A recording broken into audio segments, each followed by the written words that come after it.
السلام عليكم ورحمة الله وبركاته. kuna soo dhawaada channelka RUMAANI Media. Magaciiguna waa Cabbaas Mustafa. Waxaan maanta muqalkena ku soo qaadan doonaa warbixin yar oo ku saabsan dalka Kenya.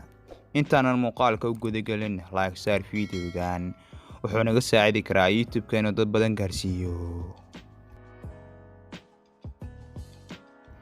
Kenya waxay noqotay dalka saddexaad ee ugu dhaqaalaha badan wadamada Saxaraha ka hooseeya ee Afrika. Kaliya waxaa ka dhaqaale badan wadamada Nigeria iyo South Africa. Sidoo kale waxay noqotay dalka lixaad ee ugu dhaqaalaha badan guud ahaan qaaradda Afrika. Waa dalka ugu dhaqaalaha badan wadamada Bariga iyo Bartamaha Afrika.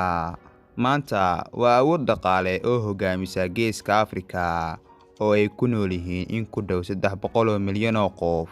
Waa dal heer horumarkiisu ka horeeyo wadamada ku mandaqada ah. Miisaaniyad sanadeedkeedu waa 30 bilyan, waa in ka badan 75 jeer miisaaniyadda Soomaaliya. Sidoo kale laba jibaar wax ka badan miisaaniyadda Itoobiya oo ah 13 bilyan. Shidaal ma soo saaraan oo dhaqaalahoodu inta badan wuxuu ka yimaadaa beerashada, qaas ahaan kafeega iyo shaaha oo ay u dhoofiyaan qaaradda Afrika dhexdeeda iyo Midowga Yurub.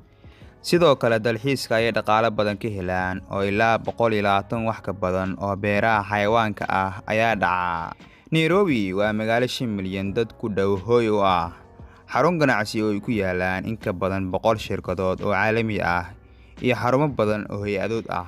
Gebigeeda waxay dhisan tahay 121 sano oo gumeysiga Ingiriiska ayaa dhisay, maadaama ay muhiim u ahayd wadooyin tareen ee aada xeebta.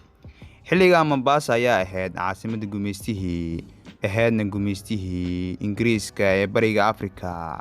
8 sano kadib waa laga soo wareejiyay oo Nairobi baa dhisantay, oo hadda Nairobi ayaa ah caasimadda dalka Kenya.